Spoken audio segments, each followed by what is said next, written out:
بسم الله الرحمن الرحيم يا أيها الذين آمنوا كتب عليكم الصيام كما كتب على الذين من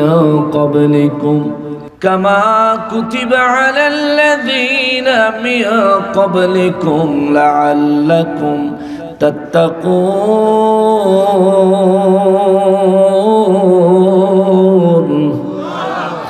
রব্বুল আলামিন বলেন ইয়া আইয়ুহাল্লাযীনা আমানু হে আমার ঈমানওয়ালারা রে জোরে কন্না সুবহানাল্লাহ। রব্বুল আলামিন বলেন ইয়া আইয়ুহাল্লাযীনা আমানু হে আমার ঈমানওয়ালারা, আমাদের ঈমান আসেনি? কথা কর না কা ঈমান আসেনিও না? ঈমান বেচে জান্নাতের টিকিট কিনা লাইছে? আচ্ছা, তাইলে জবান খুলে আমাকে একটু জবাব দেন, আমাদের ঈমান আসেনি? আমাদের গুনাহ আসেনি? জোরে বলেন। আমাদের ঈমানও আছে, আমাদের গুনাহও আছে। আল্লাহ ইচ্ছা করলে কোরআনুল কারীমে আমাদেরকে ঈমানদার বলে ডাক না দিয়া আমার আল্লাহ ইচ্ছা করলে গুনাহগার বলে যদি ডাক দিতেন, এটা কি অন্যায় হইতো? জোরে বলেন, অন্যায় হইতো? আমার আল্লাহ ইচ্ছা করলে আমাদেরকে গুনাহগার বলে ডাক দিতে পারতেন। দেখেন মুনাফিকের মুনাফিক কইয়া ডাক দিছে আল্লাহ, কাফেরের কাফের বলে ডাক দিছে আল্লাহ। কি তো কাফেরের আল্লাহ কাফের বলে ডাক দিল, মুনাফিকের আল্লাহ মুনাফিক বলে ডাক দিল। কিন্তু ঈমানদারের ভিতরে ঈমানদার যারা ঈমানওয়ালাদের গুনাহ আছে না নাই? জোরে বলেন, আরো জোরে বলেন। কিন্তু ঈমানওয়ালাদেরকে আল্লাহ গুনাহগার বলে ডাক দেয় নাই। এর জন্য কি শুকরিয়া আদায় করে বলা যায় না আলহামদুলিল্লাহ? রব্বুল আলামিন বলেন ইয়া আইয়ুহাল্লাযীনা আমানু হে আমার ঈমানওয়ালারা রে, কুতিবা আলাইকুমুস সিয়াম, আমি আল্লাহ তোমাদের জন্য সিয়াম সাধনা করা ফরজ করে দিলাম। সুবহানাল্লাহ। সিয়াম সাধনা করা, রোজা পালন করা আমি আল্লাহ ফরজ করে দিলাম। কামা কুতিবা আলাল্লাযীনা মিন ক্বাবলিকুম, শোনো আমি আল্লাহ তোমাদের উপর রোজা চাপায়া দেই নাই। আমার তামাম সৃষ্ট আদমের মধ্যে, পুরো আদম জাতির মধ্যে কেবল তোমাদেরকে রমজানের রোজা দিয়েছি এমন নয়, রোজা রাখার নির্দেশ কেবল তোমাদেরকে দিয়েছি এমন নয়। আমি রব্বুল আলামিন তোমাদের পূর্ববর্তীদেরকেও রোজা দিয়েছিলাম। কামা কুতিবা আলাল্লাযীনা মিন ক্বাবলিকুম, তোমাদের পূর্ববর্তীদেরকে যেমনি ভাবে রোজার বিধান, রোজার নির্দেশ আমি আল্লাহ দিয়েছিলাম। এ আখির নবীর উম্মত ঈমানদার বান্দারা রে, আমি আল্লাহ তোমাদের জন্যও রোজা রাখার বিধান দিলাম। এই বিধান কেন দিছি শোনো, তোমার কেনর উত্তর আমি আল্লাহ শোনায় দিচ্ছি। লাআল্লাকুম তাত্তাকুন, মাহে রমজানের রোজা তোমার জন্য আমি আল্লাহ ফরজ করেছি, কারণ মাহে রমজানের রোজাগুলি সমস্ত নিয়ম কানুন মেনে তুমি যদি পালন করতে পারো, আমি আল্লাহ তোমার কলবটা তাকওয়া দিয়ে পরিপূর্ণ করে দিব। জোরে বলেন সুবহানাল্লাহ। তাকওয়ার প্রয়োজন আসেনি? বুঝেনই তো না, প্রয়োজন বুঝবেন কি? তাকওয়া কারে কয় সেটাই তো বুঝেন না। ও মুসলমানের, তাকওয়াবান ছিলেন সিদ্দিক আকবর আবু বকর সিদ্দিক রাদিয়াল্লাহু তাআলা আনহু। তার তাকওয়া কত বিশাল ছিল, তার তাকওয়ার পরিধি কত ব্যাপক ছিল। আবু জাহেলে কয়, কাফেরেরা কয়, তোমার নবী বলল সে নাকি 7 আসমান দূরে তার রবের সাথে দেখা কইরাইছে, মসজিদে আকসায় গিয়া বেলা নামাজ পড়াইছি। আবু বকর সিদ্দিক রাদিয়াল্লাহু কয়, আবু জাহেল, আমার নবীর বদনাম না কইলে তোর পেটের ভাত হজম হয় না, খাবার হজম হয় না বুঝি? আবু জাহেল কয়, আরে আবু বকর, আজ আমি তোমার নবীর নামে কোনো মিথ্যা কথা বলছি না, শোনো তোমার নবী নিজেই এই কথা বলতেছে। আবু বকর রাদিয়াল্লাহু তাআলা আনহু বলেন, যদি আমার নবী বলে থাকেন অবশ্যই সত্য বলেছে। সুবহানাল্লাহ। তাকওয়া। জিবরাইল আমিন বলেন, মালিক রে, তোমার জান্নাতের ভিতরে প্রবেশ করে জান্নাতীদের জন্য যেই জান্নাত বানাইছো, একটা জান্নাতি যেই ব্যক্তি সবচেয়ে ছোট জান্নাত পাবে তার জন্য 10টা পৃথিবীর সমান একটা জান্নাত বানাইছো। সুবহানাল্লাহ। সবচেয়ে ছোট জান্নাতের মালিক যদি আপনি হন, আপনার জান্নাতের সাইজ হবে এই 10টা পৃথিবীর সমান। জোরে কম আল্লাহু আকবার। আরো জোরে বলেন আল্লাহু আকবার। হইতে পারে জান্নাতের কথা শুনে আজ আপনার জবান থেকে আল্লাহু আকবার ধ্বনিটা আল্লাহর পছন্দ হয়ে যাইতে পারে। আল্লাহ আপনার জন্য জান্নাতের বাজেট দিয়েও দিতে পারে। আল্লাহু আকবার।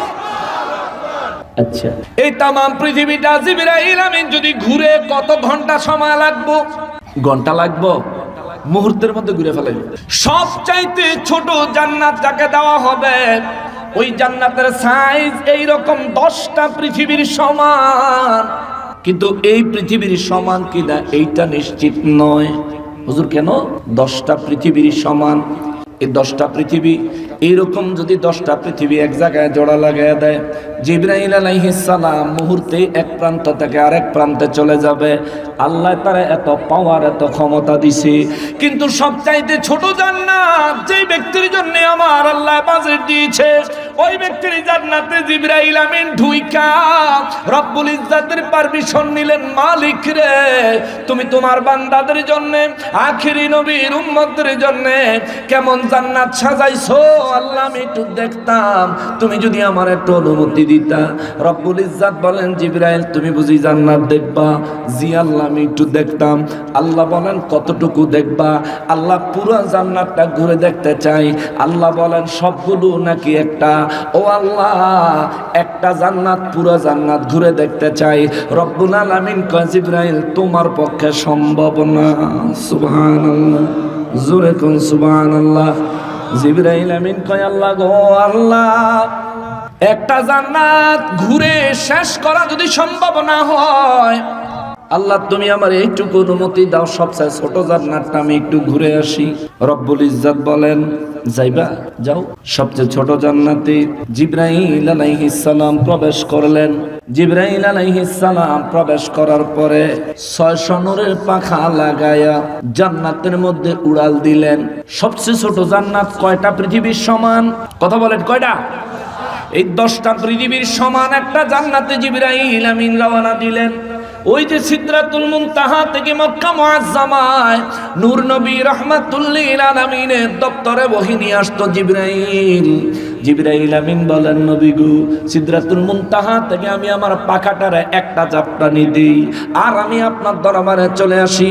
আপনার দরবারে রিসালাত থেকে আবার আমার পাখাটারে একটা জাপটানি দিলে 7 আসমান পাড়ি দিয়া সিদরাতুল মুনতাহায় আমি জিবরাইল মুহূর্তে চলে যাই। আল্লাহু আকবার। কয় পাখার পাওয়ার? কয় পাখা? কিন্তু জিবরাইল আমিনের আল্লাহ পাখা দিয়েছেন 600। জোরে সুবহানাল্লাহ, আরো জোরে সুবহানাল্লাহ। এক পাখার এক বাড়ি দিলে সিদরাতুল মুনতাহা থেকে দুনিয়া আসা যায়। এক পাখার আরেক জাপটানি দিলে দুনিয়া থেকে সিদরাতুল মুনতাহায় যাওয়া যায়। জিবরাইল আমিনের তো 2টা পাখাই যথেষ্ট ছিল, ঠিক কিনা? 2টা পাখা হইলেই তো চলতো। কিন্তু জিবরাইলের আল্লাহ 600 নূরের পাখা দিয়া কেন বানাইছে জানা আছে? জানতে চান? তাহলে মনোযোগ দিয়ে বসেন, এটাতে আপনাদের ফায়দা আছে। আলহামদুলিল্লাহ, আলহামদুলিল্লাহ। একেবারে কলিজার থেকে বলেন আলহামদুলিল্লাহ। আর একটু কলিজার থেকে, অন্তর থেকে বলেন আলহামদুলিল্লাহ। আরে আমার নবী, আমার নবী, আমার নবী কত কত আমাদের নাজাতের রাস্তা খুলে দিয়ে গেছেন। এটা নবীর সাহাবীরা দেখেছেন, বুঝেছেন, নবীর জন্য জীবন কুরবান করে দিয়েছেন। আর আজকের মুনাফিকেরা আমার রাসূলের ইজ্জতে আঘাত করে কথা বলে, অবশ্যই নবীর প্রেমিকরা তা মেনে নিতে পারে না। কলিজার রক্তক্ষরণ হয় মিয়া। কেউ আমার রাসূলের ইজ্জতে আঘাত করে একটা কথা না বলে, যদি আমাকে 10 বার আমার গর্দান কেটে দিত, আমি অকপটে মেনে নিতাম। আমার রাসূলের ইজ্জতে আঘাত করার একটা কথা আমি মেনে নিতে পারি না। জিবরাইল আলাইহিস সালাম আমার আল্লাহ তারে 600 নূরের পাখা দিলেন।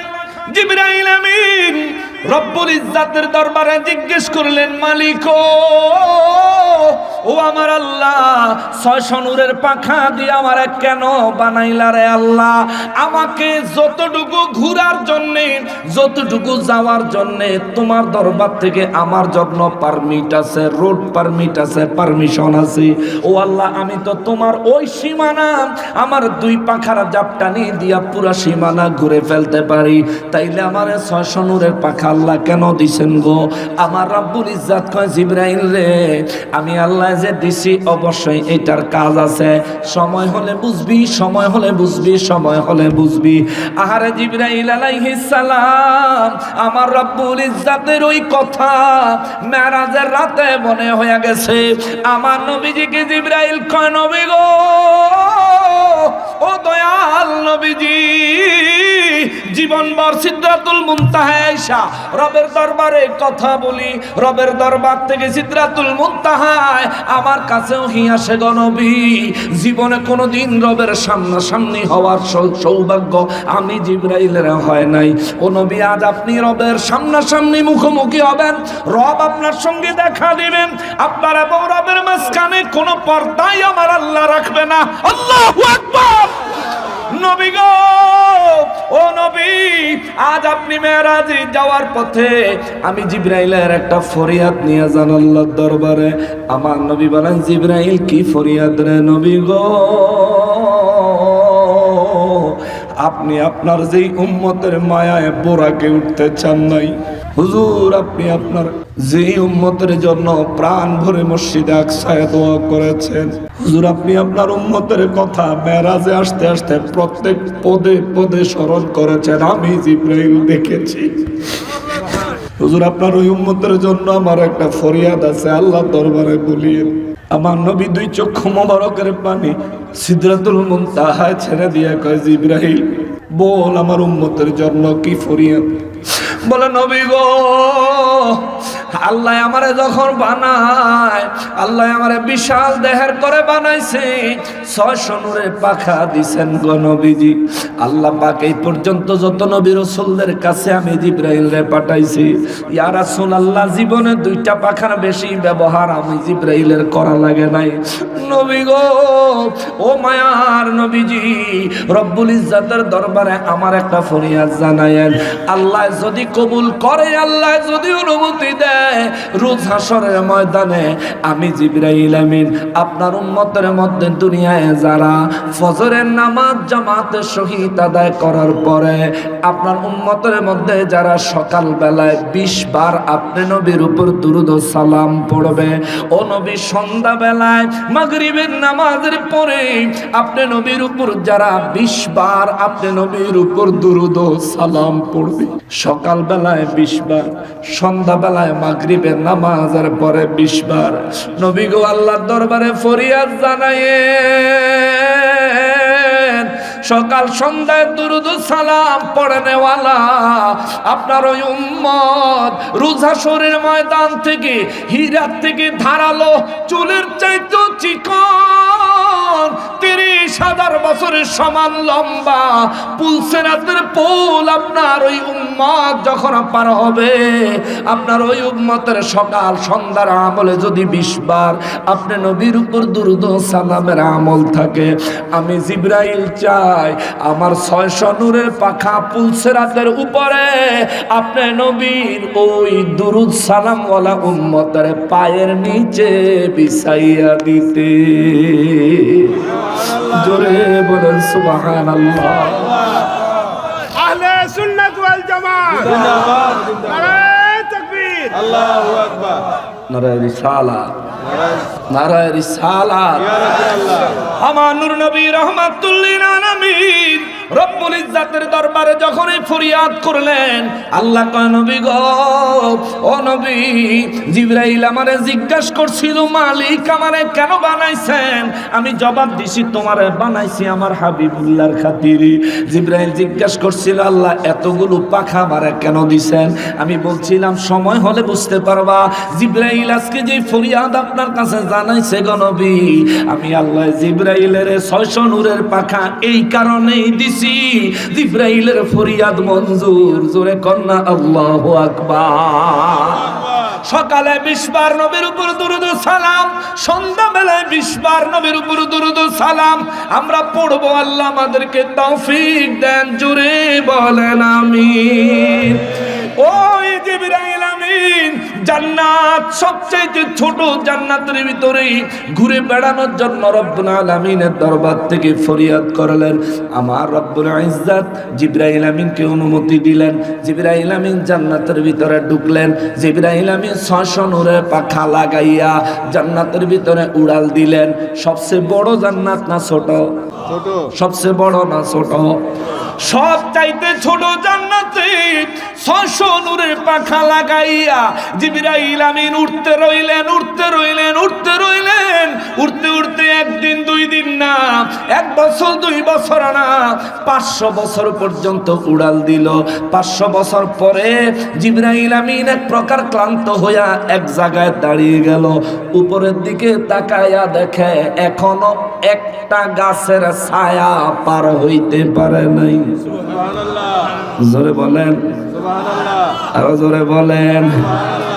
যেই জিবরাইল আমিন আমার নবীকে বলেছেন, নবী গো আমি জিবরাইল যদি এই পৃথিবীর নাবি বাইতুল্লাহ শরীফের ছাদের উপরে দাঁড়াইয়া যদি ডান দিকে একটা, বাম দিকে একটা, সামনের দিকে একটা, পিছন দিকে একটা, আমি জিবরাইল যদি 4টা পাখা কাবা শরীফের ছাদের উপর দাঁড়াইয়া মেলে ধরি, ও নবী আমার পাখাগুলো আমার আল্লাহ এত বড় করে বানাইছে গো, যতক্ষণ পর্যন্ত আমি জিবরাইল এই পাখাগুলি না গোছাইবো ততক্ষণ পর্যন্ত পৃথিবীর জমিনে সূর্যের আলো আসবে না। আল্লাহু আকবার। 4টা পাখা দিয়া জিবরাইল আমিন পুরো পৃথিবী ঢেকে ফেলতে পারে। এই রকম 10টা পৃথিবীর সমান যদি একটা জান্নাত আল্লাহ সব চাইতে ছোট জান্নাত যে পাবে তাকে দেয়, আপনি যদি ওই ছোট্ট জান্নাতের মালিক হতে পারেন, ওই জান্নাতটা 10টা পৃথিবীর সমান হলে আরে একটা পৃথিবী যদি 4টা পাখায় ঢাকা যায়, 10টা পৃথিবী ঢাকতে তো মাত্র 40টা পাখার প্রয়োজন। কিন্তু 600 পাখা দিয়া উড়াল দিয়া 500 বছরে ওই জান্নাতের ভিতরে একটা গাছের ছায়া জিবরাইল আমিন পার করতে পারে নাই। তার মানে বোঝা যায় 10টা পৃথিবীর সমান একটা জান্নাত, সবচেয়ে ছোট জান্নাত আমার আল্লাহ দিবেন। ওই এইরকম এই পৃথিবীর মতো সাধারণ পৃথিবী না, ওইগুলি কোন পৃথিবীর হিসাবে আল্লাহ বলছেন, আল্লাহর রাসূল বলছেন, ওটা আল্লাহ এবং তার রাসূলই ভালো জানেন। কথা বলেন ঠিক কিনা? এই নবীগঞ্জের জমিনে আউশকান্দি মেইন রোডের পাশে আপনি যদি একটু জমি কিনতে পারেন, খুশি না নারাজ? যদি 4% হয় খুশি, আর যদি 10% হয় তা আরো খুশি, যদি আরো বেশি হয় আরো খুশি। কেন? আরে বেটা কি কস, আউশকান্দি আমার জমি আছে। অথবা যদি কোন একটা মার্কেটের মালিক হন, আপনার সাহসই থাকবে অন্যরকম, কথা বলার স্কেলই থাকবে অন্যরকম। গ্রামের ফোলাফাইন সামনে দিয়ে টাকা লাগবে, এদিকে তোর ভাইয়ের নাম কি রে, তুই সালাম দিলি না মুরব্বি, আপনার ভিতরে ফিকাপ কাম করবে। অথচ আল্লাহ রাসূলের সুন্নাত হলো বড়রা ছোটদেরকে দেখলেই সালাম দিয়ে দিবে, যাতে করে ছোটরা বুঝে মুসলমানের সাথে মুসলমানের দেখা হইলে সালাম দেওয়া সুন্নাত। জোরে কোন সুবহানাল্লাহ। কিন্তু আপনি অপেক্ষায় থাকেন, ছায়া থাকেন, কোন ইচ্ছা করে সালাম দিব, না দিলে ডাক দিয়ে না তুই কে রে, তোর ভাইয়ের নাম কি রে, কোন বাড়ি রে, সালাম দিলি না, এগুলো করবেন না। একবার আপনি কোন একটা যুবক ছেলে আপনার সামনে দিয়ে হেঁটে যায়, আপনাকে সালাম দেয় নাই, আপনি নিজে তাকে সুন্দর করে সালাম দেন, চেহারার এক্সপ্রেশন রাখবেন এমন তারে ভালোবাসা দিছেন। আবার এমন এক্সপ্রেশন রাখেন না যে তুই দিলি না তো ওর লোকে দিল, এরকম রাখেন না। আপনি মায়া রাখেন, চেহারায় মায়া রাখে একবার সালাম দিয়ে দেখেন, এই ছেলের সারা জীবন আপনার সাথে যেখানেই দেখা হবে আপনি চাইলেও আর তার আগে সালাম দিতে পারবেন, তার আদব হয়ে যাবে। এই মুরব্বী আমার ভালোবাসে, উনি আমার অনেক মহব্বত করে, স্নেহ করে। সেদিন আমার যেই সালাম দিছে আমার উচিত তাকে সালাম দেওয়া, তার দোয়া নেওয়া, অটোমেটিক হয়ে যাবে। কিন্তু আমরা হেডের ভিত্তে নাই। অনেক মুরব্বীরার লগে দেখা হইলে সালাম দেয় না, আমি হেরে সালাম দেবো, আমার আউশকান্দি মার্কেট আছে। এই কথাটা আল্লাহ এই কারণে এইরকম 10টা আউশকান্দি থাকবো ওই পৃথিবী, ওই জান্নাতে 10টা পৃথিবী, পুরো পৃথিবীর মধ্যে যা আছে তার 10 গুণ থাকবে রে। সবচেয়ে ছোট জান্নাতটা এমন হবে, ওই জান্নাত কামাই করার জন্য আল্লাহ আপনারা দুনিয়ায় পাঠাইছে। ভিসা দিছে, টিকিট দিছে, ইকামা দিছে। আরব দেশে যারা থাকো ইকামা আছে নিও, ইকামা রিনিউ করার লাগেনি, 1 বছর পরে পরে রিনিউ করা লাগে। কিন্তু আমাদের ইকামা হইলো হায়াত, ওয়ান টাইম, রিনিউ করার কোনো সুযোগ কিংবা বারবার আসা যাওয়ারও কোনো সুযোগ। এই যে হজে যায় মানুষ, উমরা করতে যায়, সৌদি সরকার মানুষের একটা ভিসা দেয়, এই ভিসা দিয়ে একবার সৌদি ঢুইকা বাইরে বের, এই ভিসা দিয়ে আর কাম চলতো না, আবার ভিসা করো গেলে। কিন্তু রব্বুল ইজ্জাত আমাদেরকে দুনিয়ায় পাঠাইছেন, আল্লাহ আমাদেরকে ভিসা দিছেন, টিকিট দিছেন, পরিবহন দিছেন। আমাদের পরিবহনের নাম হলো মায়ের গর্ভ। এই মায়ের গর্ভ থেকে আল্লাহ আমাদেরকে যেদিন জন্ম নিলাম ওই দিনের আমাদের ফ্লাইটের ডেট দিছি, আমাদের অবতরণের তারিখ দিছি। ওই দিন আল্লাহ আমাদেরকে দয়া করে সুস্থভাবে দুনিয়ায় পাঠাইছেন। পাঠায় আল্লাহ আমাদের 10 বছর সুযোগ দিছে, খাও দাও আরাম করো, দুনিয়াদারি বুঝা সারো। 10 বছর সময় দিলাম, 10 বছর পরে বান্দা তোমার জন্য নামাজ ফরজ করে দিলাম, তুমি নামাজ এবার পড়তে হবে। এ বান্দা তোমার জন্য পর্দা ফরজ করে দিলাম, পুরুষ হও নারী হও তোমার জন্য পর্দা ছেড়ে, এ বান্দা তোমাকে পর্দা করতে হবে। যদি তুই নামাজ পড়ো তোমার নিজের জন্য উপকার হবে, আমি আল্লাহর কোনো উপকার তোমার নামাজে হয় না। তোমার নামাজে তোমার উপকার হয়, তোমার পর্দায় তোমার উপকার হয়। আমি আল্লাহ, তুমি আমার হুকুম মানতেছো দেখে খুশি হয়।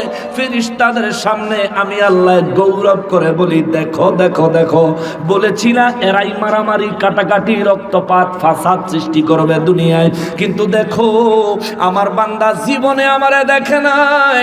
আমার যে হাবিবুল্লাহরে দিয়া তাদের মাঝে আমি আল্লাহর তাওহীদের দাওয়াত পাঠাইছি, ওই হাবিবুল্লাহর জবানে শুনে তাওহীদ, ওই হাবিবুল্লাহর রিসালাত তারা মেনে নিছে। আমারও দেখে নাই, আমার হাবিবকেও দেখে নাই। দেখ দেখ দেখ, আমার বান্দার বয়স, দুনিয়ার হায়াতের বয়স মাত্র 10 বছর। এই ছোট্ট মানুষটা, যেই মানুষটা এখনো নিজের ভালো মন্দ ঠিক মতো বুঝে না, আল্লাহ ফেরেশতাদেরকে বলে দেখো ওই মানুষটাই আমি আল্লাহর কুদরতের কদমে লুটাইয়া পড়েছে। আল্লাহর রহমতের দরিয়ায় জোশ উঠে যায়। এই বাচ্চার সেজদার কারণে তার মা বাবার গুনাহ আল্লাহ মাফ করে দেয়, তার বাবার রোজগারে আল্লাহ বরকত দান করে দেয়, তার মা বাবার জিন্দেগীর গুনাহগুলোর পরিবর্তে আমার আল্লাহ নেক আমল তাদের আমল নামায় দান করে দেয়। জোরে কোন সুবহানাল্লাহ। কিন্তু ফলাফাইনা ফালতে জানে না, মুসলমান হন এমন হইছে। বাবাজিরা রে আমার, আমি বলছিলাম তাকওয়া। আল্লাহ বলেন রমজান মাসের রোজা তোমাদেরকে দিয়েছি, কারণ হলো এই রোজার দ্বারা আমি তোমাদেরকে তাকওয়া দান করব, লাআল্লাকুম তাত্তাকুন। রব্বুল আলামিন বলেন রমজানে রোজা দিছি যাতে তোমরা তাকওয়া হাসিল করতে পারো। তাকওয়ার পাওয়ার কত! জিবরাইল আমিন 500 বছর জান্নাতে ভ্রমণ করার পরে যখন ক্লান্ত হইয়া দেখে জান্নাতের একটা গাছের ছায়া সে এখনো পার হতে পারে নাই, রব্বুল ইজ্জত কুদরতের আওয়াজ দিছে, জিবরাইল তোমার টাইম শেষ, জান্নাত থেকে বের হও।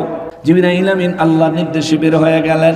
এবার জিবরাইল আমিন সিদরাতুল মুনতাহায় যায়, কয় আল্লাহ যদি দয়া করে অনুমতি দেন একটা প্রশ্ন করতে চাই গো মালিক। রব্বুল ইজ্জত বলেন কি প্রশ্ন বলো। জিবরাইল আমিন কয় আল্লাহ আমি জিবরাইলের 600 নূরের পাখা দিছেন, মানুষের তো নূরের পাখা দেন নাই। ও রব্বুল আলামিন যেই মানুষের জন্য জান্নাত বানাইছেন ওই মানুষের তো নূরের পাখা দেন নাই রে মালিক। ওই মানুষ এই জান্নাত কেমনে ঘুইরা শেষ করব? 600 নূরের পাখা দিয়া 500 বছর উড়াল দিয়া একটা গাছের ছায়া পার হইতে পারলাম না। আল্লাহ বিষয়টা বুঝে আসে না, আল্লাহকে বুঝে আসে না। জিনা আল্লাহ রব্বুল ইজ্জত বলেন যাও এই মুহূর্তে মদিনা মুনাওয়ারায় মসজিদে নববী শরীফে সর্বপ্রথম যে প্রবেশ করবে সবার শেষে যদি সে বাহির হয় এই ব্যক্তির কাছে তোমার এই প্রশ্নের উত্তর আছে। সুবহানাল্লাহ, জোরে কর, আরো জোরে। জিবরাইল আমিন চিন্তা করে যাইতে যাইতে জান্নাতের কথা কম পরে আগে ছোট একটা প্রশ্ন করব, আগে একটা ছোট প্রশ্ন করবো, এটার উত্তর দিতে পারলে আমি হেরে বুঝলাম। জিবরাইল আমিন মসজিদে নববী শরীফের সামনে মানব সুরতে দাঁড়িয়ে আছে। সুবহানাল্লাহ। জিবরাইল কিসের, মাটির না নূরের? কথা কর না খা, আপনাদের কষ্ট হয়ে যাইতেছে। আবার এক ঘন্টা হয়েছে, বেশি হয় নাই সময়, 30 মিনিট দেবেন ইনশাআল্লাহ, কারণ উপরেতে কুয়াশা পড়তেছে আমি বুঝতেছি। আর এখনকার এই কুয়াশাটা গায়ে পড়লে অসুস্থ হইবেন। এখন তো শীত যাওয়ার পথে, গরম আসার পথে এটা রোগ হয়, ঠান্ডা সর্দি জ্বর হয়। ছেড়ে দিব ইনশাআল্লাহ, 30 মিনিটের মধ্যে ছেড়ে দিব। সময় হইব না, অসুবিধা হইব না। আল্লাহ কবুল করুক, জোরে করে আমিন, আরো জোরে বলেন আমিন। জিবরাইল আমিন চিন্তা করলেন, যাই আমি সর্বপ্রথম ছোট্ট একটা প্রশ্ন করব, উত্তর দিতে পারলে যেন বুঝা যায় এই খবর। জিবরাইল আমিন সিদরাতুল মুনতাহা থেকে মসজিদ নববী শরীফের সামনে মানব সুরতে, জিবরাইল আমিন মানব সুরতে দাঁড়িয়ে রইলেন। সাহাবীরা সবাই তারে দেখলেন, কিন্তু সে মানুষ হিসাবে দেখলেন, কেউ বুঝলো না তিনি জিবরাইল আলাইহিস সালাম। এ মুসলমান রে, নূরের জিবরাইল মানব সুরত ধারণ করার কারণে যেমনি ভাবে মাটির মানুষ হয়ে যায় নাই, আমার নবীর ক্ষেত্রেও আল্লাহ বলছেন, হুজুর বলেন, আনা বাশারুম মিসলুকুম, আমি তোমাদের মতো বাশার, অর্থাৎ বাইরের থেকে সুরতে তোমাদেরকে যেমন দেখা যায় আমি নবীকেও তেমন দেখা যায়। তবে খবরদার খবরদার, আমারে তোমাদের সাথে ওজন করবা তো দূরের কথা, আদম নবীর সাথে আমার ওজন চলবে না, মুসা নবীর সাথে আমার ওজন চলবে না, ইব্রাহিম নবীর সাথে আমার ওজন চলবে না।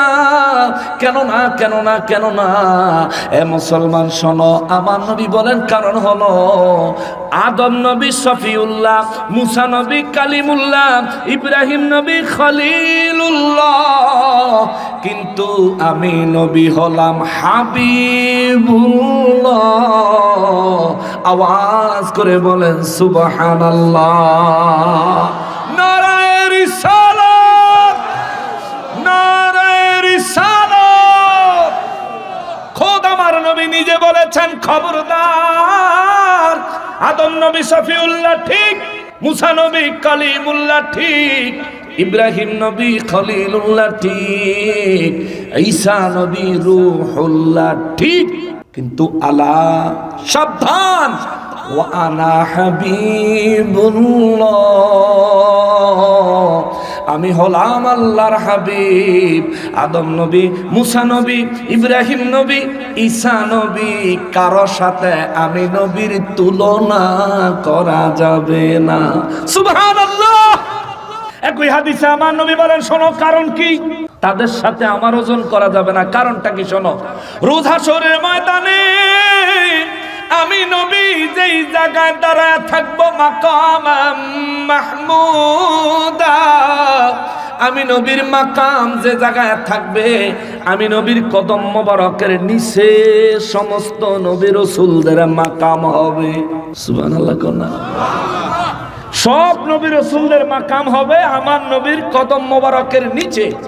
এটা আমার নবীর জবান মোবারকে বলা কথা। ওয়াল্লাহি বিল্লাহি তাল্লাহি, আল্লাহর কসম, আমার রাসূল বলেছেন যে আমার কদমের নিচে হবে সমস্ত নবী রাসূলদের মাকাম। সুবহানাল্লাহ। ওই নবী পেয়ে আমরা খুশি না নারাজ? কিন্তু আমরা দেশে এই নবীর তো বেশি ইব্রাহিম নবীর ওয়াজ করে, কিন্তু ইব্রাহিম নবী মূর্তি ভাঙে, হেরা গিয়া মূর্তি পাহারা দেয়। ঠিক কিনা বলেন? এই চলতে আছে দেশ, একটা ইসলাম দ্বারা লইয়া একটা লুড্ডু খেলা চলতে আছে। আফসোস, আফসোস। মনে রাখবেন, যে যতটুকু কর্ম করবেন সে ঠিক ততটুকুর ফল পাবেন। ঠিক কিনা বলেন? আপনার যা মনে চায় তা আপনি করতে পারেন, আল্লাহ আপনার ইচ্ছা শক্তি দিছে। এই পৃথিবী আল্লাহ বানায়, আপনাকে বানায় আল্লাহ, আপনাকে ছাইরা দিছে, যা মনে চায় তা করো। ছাইরা দেই নাই, ডিল দিছি। যখন দরকার হইব একটা টান দিমু, কবরের ভিতরে হান্দামু, ফিডা শুরু করবো, ফিডাইতে ফিডাইতে হাসরের ময়দানে নিমু, হ্যান্তে ফিডাইতে ফিডাইতে নিয়ে জাহান্নামে ফালাইবো। ঠিক কিনা বলেন? সাবধান মুসলমানের আরে, আমার পেয়ারা নবীর উম্মতের আরে, আমার নূর নবী রাহমাতুল লিল আলামিন আমাদের মতো মানব সুরতে আগমন করেছেন, কিন্তু তার ব্যাপারে আমাদের আকীদা হলো আল্লাহ তাকে নূর দিয়ে সৃষ্টি করেছেন। কদ জাআকুম মিনাল্লাহি নূর।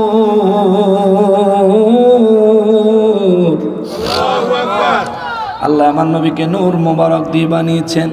জিবরাইল আমিন মানব সুরতে মসজিদে নববী শরীফের দরজায় দাঁড়ায় রইলেন। আজকে দেখবো কেডা আগে মসজিদে ঢুকে। চাই দেখে আস্তে আস্তে আবু বকর সিদ্দিক রাদিয়াল্লাহু তাআলা আনহু সর্বপ্রথম মসজিদের নববী শরীফে প্রবেশ করলেন। জোরে করেন সুবহানাল্লাহ। তো জিবরাইল আমিন দাঁড়ায় রয়েছে, সব সাহাবীদের নামাজ আছে, জিবরাইল আমিনের কি নামাজ আছে? ওনার জন্য তো আমাদের মতো নামাজ ফরজ না, ওনার একটা ইবাদত আছে, ওটা আল্লাহ নির্দেশ দেওয়া ইবাদত, কিন্তু আমাদের মতো না। দাঁড়ায় রয়েছে, নামাজ শেষ, সবাই বের হয়ে গেছে, কেউ কিচ্ছু কয় না। আল্লাহর রাসূল দু জাহানের বাদশা রাহমাতুল লিল আলামিনও দেখেছেন। চিনছেন নি? কথা বলেন না কেন? আমার রাসূল চিনছেন নি? চিনছেন। আমার রাসূল কিছু বলেন না কেন? যেহেতু সে আমার কাছে আসে নাই, নিশ্চয়ই আল্লাহ তার অন্য কাজে পাঠাইছে। করো জিবরাইল, তুমি কি করবা? আমার নবীজি হুজরা মোবারকে চলে গেলেন। সবার শেষে আবু বকর সিদ্দিক রাদিয়াল্লাহু তাআলা আনহু বের হয়ে আসলেন। এবার জিবরাইল আমিন কয়, আপনার কাছে একটা জিনিস জানতাম। বলে আমার কাছে? বলে হ্যাঁ। বলে কি? বলে বলেন তো দেখি জিবরাইল আমিন এই মুহূর্তে কই আছে? সুবহানাল্লাহ। সুবহানাল্লাহ। এই বয়ানটা আপনারা অনেক শুনছেন, অনেক আলেমদের জবান। আবু বকর সিদ্দিক রাদিয়াল্লাহু তাআলা আনহু বললেন, আপনি হঠাৎ করে প্রশ্ন করলেন, আমি জবাব দিব, আমারে কয়েক মুহূর্ত সময় দেন। কতক্ষণ? কয়েক মুহূর্ত। তাতেই হয়ে যাবে? জিবরাইলকে খুঁজে ফেলাইবেন কয়েক মুহূর্তে? বলে তুমি সময় দিয়াই দেখো না। ঠিক আছে নেন, যত খুশি সময় নেন। চক্ষুটা বন্ধ করলেন, কিছুক্ষণ পর চক্ষু খুললেন। তিনি বললেন, 7 জমিনে, 7 আসমানে, পৃথিবীর আনাসে কানাসে, আসমানের কোনায় কোনায়, সিদরাতুল মুনতাহায়, আল্লাহর আরশে আজিমে, আরশে আজিমের কোনায় কোনায় মানুষের আমল নামা যে খাতায় লেখে, ওই খাতার সমস্ত পৃষ্ঠাগুলো একের পর এক উল্টায়া দেখার পরেও জিবরাইল আমিনকে যেহেতু খুঁজা পাওয়া যায় নাই, তাহলে তুমি জিবরাইল, আমি আবু বকর। সুবহানাল্লাহ। জিবরাইল আমিন বলেন, আবু বকর কিভাবে আল্লাহ পাকের সমস্ত জান্নাত জাহান্নাম আরশে আজিম আমলনামার খাতা সমস্ত কিছু তুমি মুহূর্তের মধ্যে ঘুইরা ফালাইলা?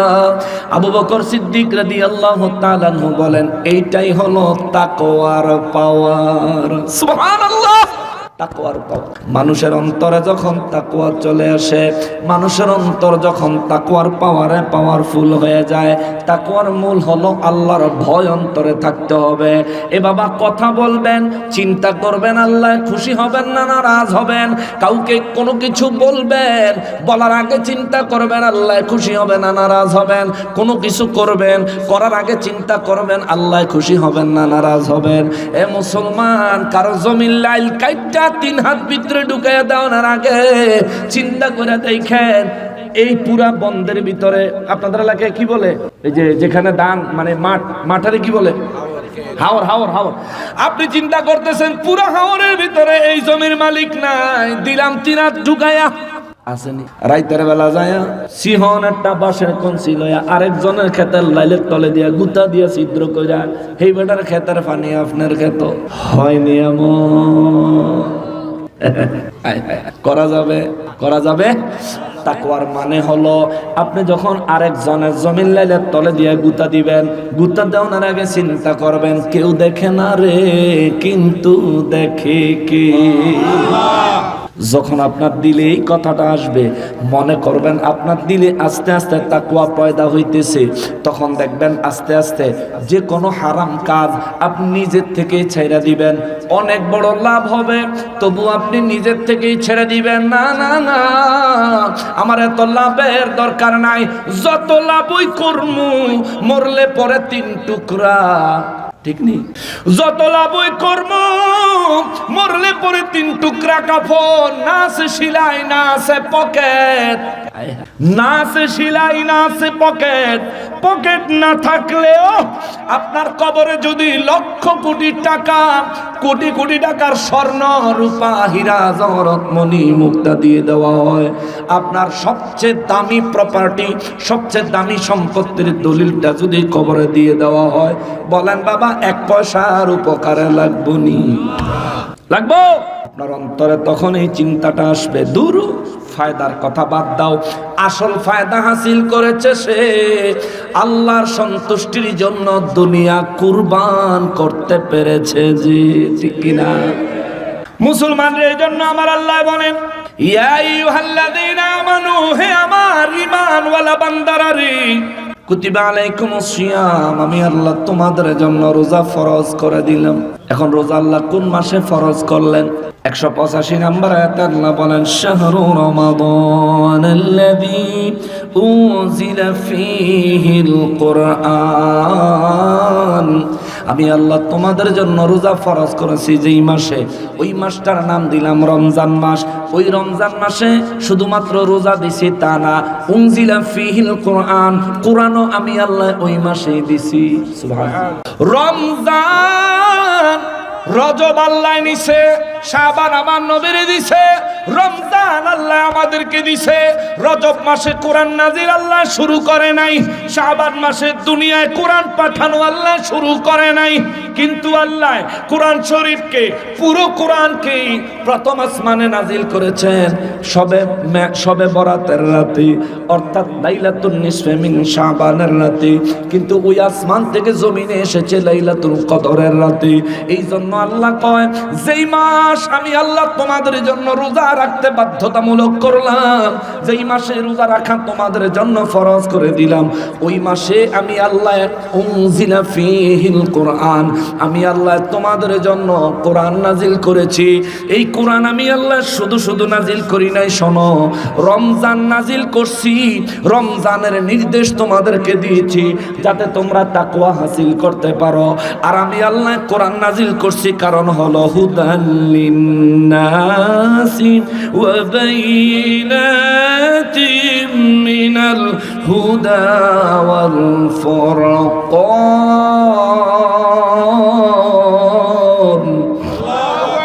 আল্লাহ বলেন কোরআন নাজিল করেছি, এটারও উদ্দেশ্য হলো যাতে তোমরা হেদায়েত পাও। হায় হায়। ওয়া বাইনাতিম মিনাল হুদা, আমার রব্বুল ইজ্জত বলেন যাতে তোমরা সত্য মিথ্যার পার্থক্য করতে পারো। ওয়া বাইনাতিম মিনাল হুদা ওয়াল ফুরকান, যাতে তোমরা সত্য মিথ্যার পার্থক্য করতে পারো, যাতে তোমরা হেদায়েত পেতে পারো। এ মুসলমানেরা, রমজানে কোরআনুল কারীম আমার আল্লাহ নাজিল করলেন শুরুতে না শেষে? শেষে।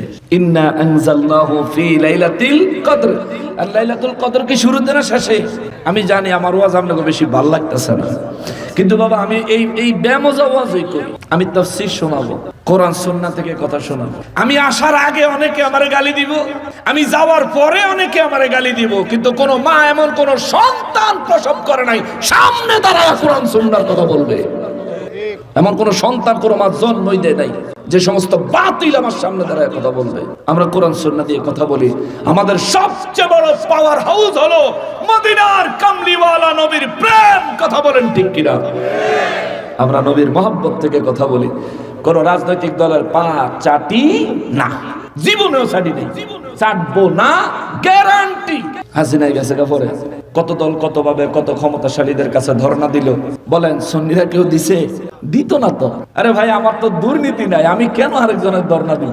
এই জন্য বাবাজিরা, আরে গজল শুনবেন ওয়াজে, নাতা রাসূল শুনবেন ওয়াজে, মুর্শিদি শুনবেন ওয়াজে, মজা লাগবো, কিন্তু ভবিষ্যৎ অন্ধকার। এই এলাকা আহলে সুন্নাত ওয়াল জামাতের মার্কাজ ছিল, এখন ফিতনা ঢুকছে। নাকি ভুল বললাম? ভুল বলছি? ফিতনা কেমনে আন্দাইলো? মশারির ভিতরে মশা ঢুকে কিভাবে? যদি মশারি ছিদ্র থাকে, ঠিক না? আহলে সুন্নাত ওয়াল জামাতের মার্কাজ এলাকা, এই এলাকায় বাতিল প্রবেশ করলো কেমনে? কারণ সারা জীবন ওয়াজ শুনছেন, গজল শুনছেন, নাতা রাসূল শুনছেন, মুর্শিদি শুনছেন, ওয়াজ নসিহত আপনি হৃদয় দিয়ে অনুধাবন করার চেষ্টা করছেন, কিন্তু দলিল আদিল্লা শিখেন নাই। এই জন্য আপনার 3 দিনের ফুতে আইয়া 80 বছরের মুরব্বীরে কয়, বলো নবী কিসের তৈরি? মুরব্বী কয়, নিঃসন্দেহে আমার নবী আল্লাহ নূরের তৈরি। সুবহানাল্লাহ। এই 3 বছর, এই 13 বছর, 14, 15 বছর, 20 বছরে ফুলাই কয়, তাইলে আপনি দলিল দেন। উদ্দুরে ফুলাই কয়, তাইলে আপনি দলিল দেন। এখন আপনি জানেন, আপনি মানেন নবী নূর নবী, কিন্তু আপনি দলিল জানেন না। জানবেন কেমনে? শিখেন নাই। শিখেন নাই তো কোরআন সুন্নাহ শুনবেন। মুর্শিদি গজল দরকার আছে, ওইটাও দরকার আছে, ওইটাও আপনার খোরাক, কিন্তু সবচেয়ে বেশি প্রায়োরিটি দিতে হবে দলিল। মনে রাখবেন, আপনার জমির দলিল যত মজবুত, আপনার জমির দলিল সম্পর্কে আপনি যত বেশি জানেন, আপনার জমি আপনার মালিকানায় তত বেশি নিরাপদ। ঠিক কিনা? আর আপনি জমির দলিলই পড়তে জানেন না, আপনি ভেন্ডাররে দিয়ে দলিল পড়ান। আর ভেন্ডাররে যদি আরেকজনের টেবিলের তল দিয়ে কিছু দেয়, যেখানে আপনার নাম কয়ে দিবে হেবাটার বাইর না, এরকম হয় না দেশ, না হয় না, নবীগঞ্জ হয় না, এটা আউসকান্দি হয় না। জমির জালিয়াতি সবচেয়ে বেশি হয়। কেন জালিয়াতি করতে পারে? কার জমি? যে বেটা নিজের জমির দলিল সম্পর্কে জানে না। কিন্তু যে নিজের জমির দলিল সম্পর্কে জানে, আরে ভেন্ডার বলেন, উকিল বলেন, ম্যাজিস্ট্রেট বলেন, তার জমিন 1 ইঞ্চি নিতে হইলে তারে কইয়া নেওয়া লাগবে, কারণ সে নিজে তার দলিল সম্পর্কে জানে। ঈমান আকীদার ক্ষেত্রে দলিল আদিল্লা সম্পর্কে আমাদেরকে জানতে হবে।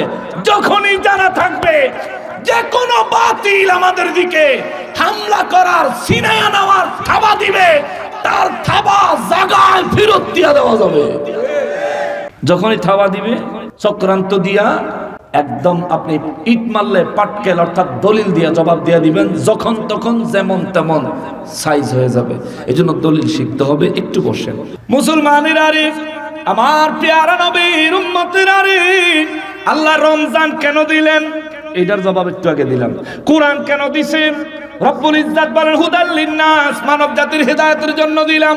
ওয়া বাইয়িনাতিম মিনাল হুদা ওয়াল ফুরকান, এবং সত্য মিথ্যা থেকে সুস্পষ্ট পার্থক্যকারী হিসেবে কোরআন দিলাম। এ বাবা, হেদায়েতের প্রয়োজন আসেনি? জোরে বলেন, সবাই বলেন। হেদায়েতের প্রয়োজন আমাদের আছে, কিন্তু মাহে রমজানে আল্লাহ কোরআন নাজিল করলেন রমজানের শুরুতে না শেষে, শুরুতে না শেষে। কিন্তু আমাদের হেদায়েত দরকার ছিল কি শেষে না আগে? রমজানের আগে দিয়ে যদি হেদায়েতটা আমরা আল্লাহ দিয়ে লাইতো দয়া করে, তাইলে তো পুরো রমজানটা আমরা একটা সুন্দর মতন রোজা রাখতাম। দোহানের পিছে দিয়ে হান্দাইয়া খাইয়া মুখটা মুখটা বাইরে কইতাম না রোজা অনেক কষ্ট। অনেক যুবক সিগারেট খায় এমন অভ্যাস আছে, আরে তে দুপুর বেলা খাইয়া সিগারেট খাইয়া দোকানের পিছন দিয়া বাইরে তে যখন মানুষের লগে আফসুস করে রোজা অনেক কষ্ট, অনেক বড় দিন, গরমেরও দিন, খিদাও লাগছে, তার মুহাত্তানে যে বিড়ির গন্ধ আই, সামনে যে রোজাদার তে কিন্তু বুঝে যে এই মাত্রতে এই জিনিসটা খাইয়াছে, না খাওয়াই নাইও কিন্তু বুঝে। ভাই, আপনি সমাজের মানুষকে ফাঁকি দিলেন, দোকানের ভিতরে ঢুকে খাইলেন, আল্লাহ দেখে নাই কেমন? ফাঁকি দেওয়া গেছেনি? আল্লাহরে ফাঁকি দেওয়া গেছেনি? আপনি বলেন, আপনার রোজার হিসাব কি আপনার সমাজের মানুষ আপনার কাছ থেকে নিবে? নিতে পারবে? কিন্তু আপনার রোজার হিসাবটা আপনার কাছ থেকে নিবে কে? আমার কাছ থেকে নিবেন কে? তা আমি যে খাইলাম, আমার তো হেই আল্লাহ দেখে লাগবে, আমি তো আল্লাহর কুদরতের দৃষ্টি মুবারক থেকে আড়াল হতে পারি? চিন্তা করেন। রব্বুল আলামিন আমাদেরকে কোরআনুল কারীম দান করলেন রমজানের শেষে। কারণটা কি? কি কারণ? রমজানের শুরুতে আল্লাহ কোরআন আমাদেরকে দেয় নাই। রমজানের শুরুতে আমার আল্লাহ উদ্যোগ নিছে। আমার নবী সিজদা মোবারক লাগায় কয়, মালিক, ও মালিক, রজব মাস আপনি নিলেন, শাবান মাস আমারে দিলেন, রমজান আমার উম্মতের দিলেন।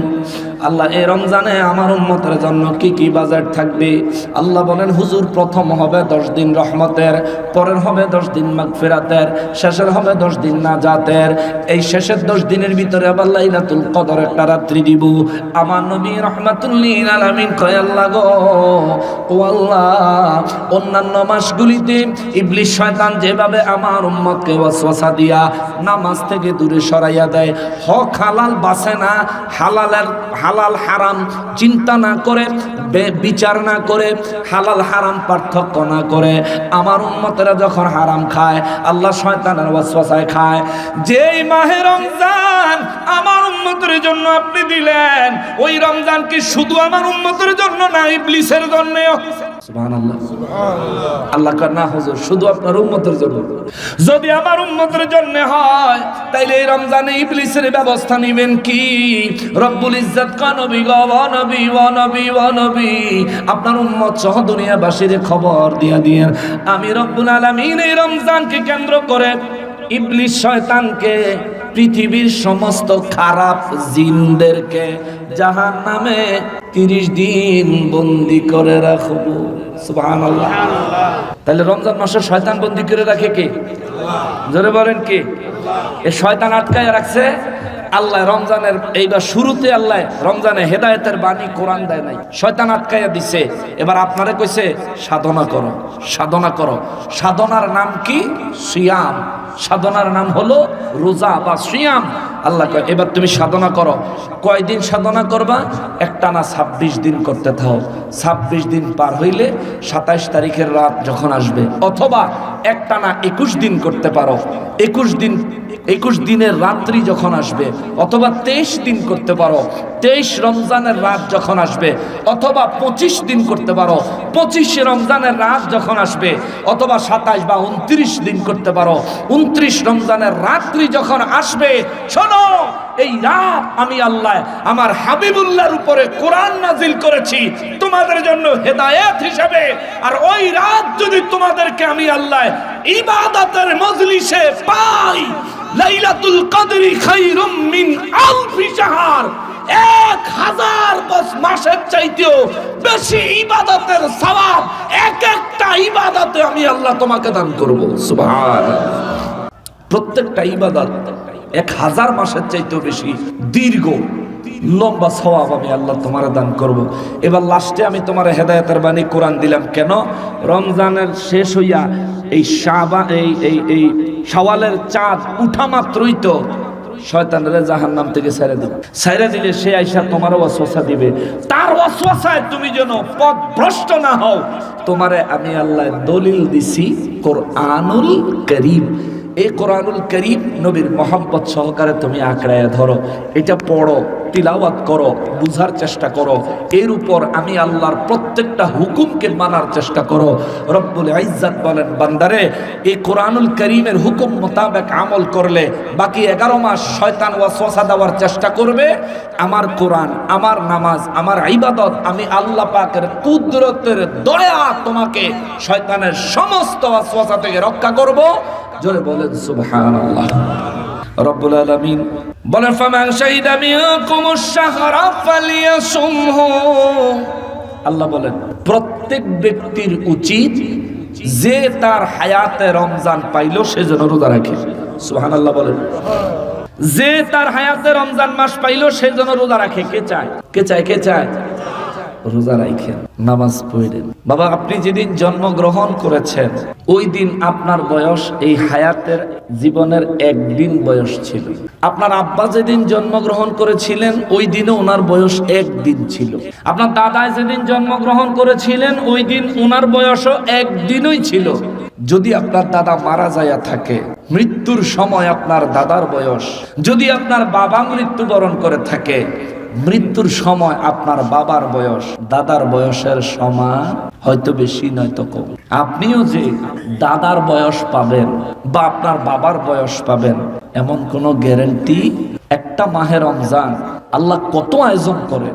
সর্বপ্রথম আয়োজন হইল ইবলিস শয়তানকে আর হলো খারাপ জিনদেরকে আল্লাহ বন্দী করে ফেলেন। কেন? আমরা যাতে আল্লাহর ইবাদতে মনোযোগী হতে পারি, শয়তানের ওয়াসওয়াসার শিকার যাতে না হই। তবু আমরা যারা রোজাও রাখি না, নামাজও পড়ি না, তারাবির নামাজ পড়তে গেলে খালি নামাজ কমানের দান্দায় থাকি, ইমাম সাহেবের রুকুত যাওয়ানোর টাইমে উঠতে এরপরে নিয়ত বান্দা রুকু সেজদা কইরা তারাবির নামাজ কেউ 4 রাকাত, কেউ 8 রাকাত, কেউ 12 রাকাত পইরা কোন রকম বাড়িতে চলে আসি। আমরা এই সব কাজগুলো যারা করি, বাবা রমজানে তো শয়তান থাকে না, তাইলে আমরা এই ওয়াসওয়াসাটা দেয় কেনা? কেউ একটা আছে যে আমাদের ওয়াসওয়াসাটা দেয়, তারে চিনবেন নি থেকে? সে হলো আপনার নফস। কলব, রূহ, সের, খফি, আখফা, নফস। এই নফস 3 প্রকার: নফসে আম্মারা, নফসে লওয়ামা, নফসে মুতমাইন্না। এই নফসের ব্যাখ্যা আরেকদিন দেব। এই নফস আপনাকে ধোঁকা দেয়। এই নফসের কারণেই আপনি খাওন সামনে দেখলে আর রোজার কথা মনে থাকে না। তাইলে নফসকে কন্ট্রোল করতে হবে। এটারে যদি কন্ট্রোল করতে পারেন তাকওয়া চলে আসবে। এখন নফস কিভাবে কন্ট্রোল করবেন? এই প্রেসক্রিপশন আজকে থাক। নফস কিভাবে কন্ট্রোল করবেন ওই প্রেসক্রিপশনটা আজকে বাকি থাক। কেমন? নফস কন্ট্রোল করার প্রেসক্রিপশনটা দরকার। আল্লাহর ওলিদের শরণাপন্ন হওয়া। ইয়া আইয়ুহাল্লাযীনা আমানুত্তাকুল্লাহা ওয়া কুনু মা'আস সাদিকিন। আল্লাহ বলেন সৎ লোকদের সঙ্গ লাভ করো। কেন? তারা জানে নফসকে কিভাবে কন্ট্রোল করতে হয়। তুমি যদি শিখতে চাও বই পুস্তকে না, হাতে কলমে শিখতে হবে, রুহানি ভাবে কলবে কলবে শিখতে হবে। কথা বলেন ঠিক কিনা? এখন আপনাদেরকে ওই নফসের ওয়াসওয়াসা থেকে যাতে আপনারা বের হতে না পারেন, এই জন্য আমাদের দেশে মুসলমান এই রূপ নিয়ে এক শ্রেণীর মানুষ আপনাদেরকে ওলি আল্লাহদের থেকে দূরে সরাইয়া দেওয়ার চক্রান্তে লিপ্ত রয়েছে। কেননা আল্লাহর ওলিদের ইসলাম হলো এত সুন্দর, একজনের প্রয়োজন আরেকজনে নিজের স্বার্থের চিন্তা করে না, হৃদয় থেকে মহব্বত দিয়ে পূর্ণ করে দেয়। একজনের বিপদে আরেকজন পাশে বিনা স্বার্থে দাঁড়িয়ে যায়। এটা হচ্ছে আউলিয়া কেরামের আদর্শের ইসলাম। কিন্তু আমাদের দেশে এই ইসলাম থেকে আমাদেরকে বের করে এনে নিজেদের মনের মতো চক্রান্তের শিকার বানাইতে চায় যারা, পূজার মণ্ডপ পাহারা দেয় তারা। মিলাদে নবীকে তাজিম করে না কিন্তু মূর্তির তাজিম করে তারা। নবীর মিলাদ পড়ে না কিন্তু গীতা পাঠ করে তারা। মিলাদ শরীফের তাবাররুক শিরনি আজকে আছে, শিরনি আসেনি? এই শিরনি হেরা খাইতে চায় না কিন্তু কলা পাতা বিছাইয়া পূজার প্রসাদ খায় তারা। আর আমার ঘরে কয় আমরা বলে মাজার পূজারি। ওরে হাম্মক, পূজা মাজারও হয় না রে কানা, পূজা হয় মন্দিরে, যেটার তুই দারোয়ান। ঠিক কিনা বলেন? কইবা এরপরে সামনে রমজানে একটা ইম্পর্টেন্ট কথা মনে করছে, সামনে রমজান আইতে আছে। এর আগে কইয়া রাখছে রোজার পূজা বেলে হমান। একই মুদ্রার এই পিঠ ওই পিঠ। যে ব্যক্তি বলছে আমি নিশ্চিত তার মানসিক স্থিতিশীলতা নাই, মানসিক রুগী, আর নাহলে কথা বলতে পারতো না। পূজার সাথে রোজা, আরে কি রে কয় রে ব্যাক কলে। আল্লাহ বলছেন আমি রোজা তোমাদের জন্য ফরজ করেছি কেন? লাআল্লাকুম তাত্তাকুন। রোজা রাখলে, রমজানের ইজ্জত রক্ষা করলে, রমজানে আমার হুকুম ঠিক মতো পালন করলে আল্লাহকে আমি তোমার তাকওয়াবান বানায় দিব। জোরে কন্যা সুবহানাল্লাহ। এই ধরনের ভুল বক্তব্য তারাই দেয় যাদের অন্তরে না আছে আল্লাহ রাসূলের জন্য মহব্বত, না আছে দ্বীনে ইসলামের জন্য কোনো মহব্বত। এরা স্বার্থপর, নিঃসন্দেহে কোনো সন্দেহ। আল্লাহ এদের থেকে আমাদেরকে হেফাজত করুন। সবাই পড়ি আমিন। আর জোরে বলেন আমিন।